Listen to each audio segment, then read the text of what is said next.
So how does it work? Let's break down a Pomodoro step by step.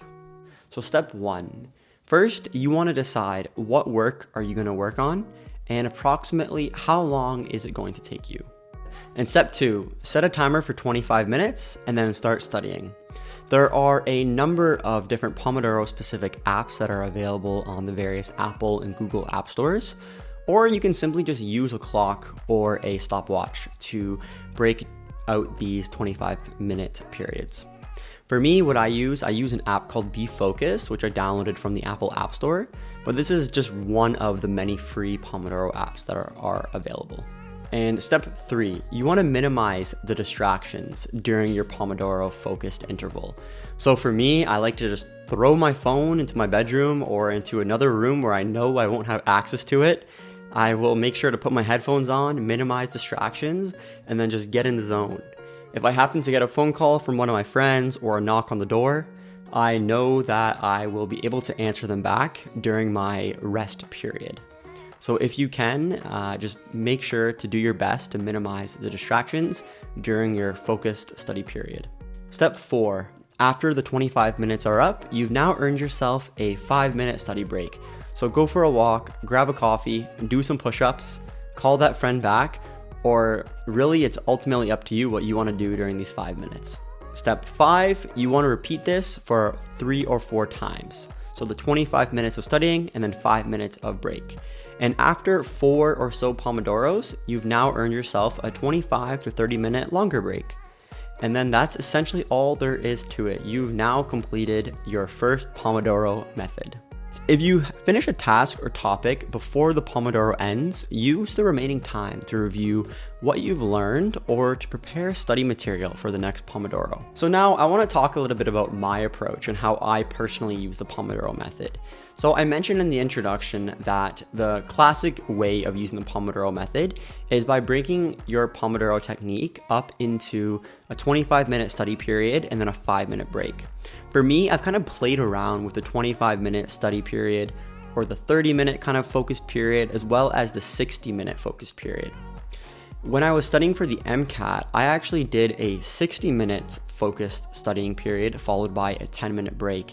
And then I would do that for about 3 to 4 sessions. And the reason that I did this is that for me, it takes me a little bit longer to kind of get into that really focused flow mental state.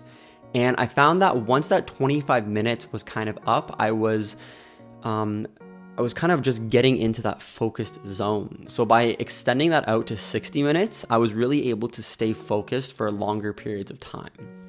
So ultimately, I think it's really up to you. You kind of have to know yourself. If you are able to stay focused and get right on track for 25 minutes, I think that's totally fine. If you're the kind of person that likes to be able to stay focused for a little bit longer periods of time, I think that's also completely appropriate and applicable. For me right now, when I'm studying for medical school, I like to do 30-minute studying sessions followed by a 5-minute break. And then I'll do that, like I mentioned, for about 4 sessions or so, followed by a 30-minute rest interval. I would recommend really just playing around with the different time intervals and kind of just seeing what works best for you. So now let's talk a little bit about why the Pomodoro method works. So we learn best when we are fully engaged in a task, but this can ultimately be very mentally exhausting. With this intensity, breaks are truly important. During the longer breaks, our brains are assimilating the new information and resting for the next round. So with practice, your Pomodoros will become more successful and you will improve your attention span and concentration. Now, what about the history of the Pomodoro method? How did this actually come to fruition? The Pomodoro study method is a time management technique that involves breaking down study or work sessions into shorter, focused intervals called Pomodoros, typically lasting 25 minutes each, followed by a short break. The technique was developed by Francesco Cirillo in the late 1980s. Thousands of students have been managing their study time with the Pomodoro technique, and the fact that this method has been widely used for over 40 years or so now really shows how effective it is.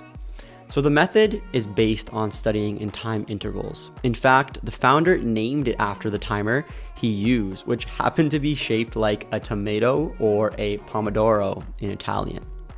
And the founder found that by breaking large tasks into smaller, manageable time units called pomodoros is the most effective way to study.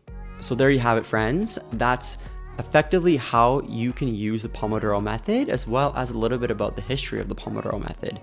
So I hope that you can implement this as one of your many study tools during your study journey, and that you'll be successful in your education. So thank you. If you have any questions, feel free to leave me a comment below, and until next time.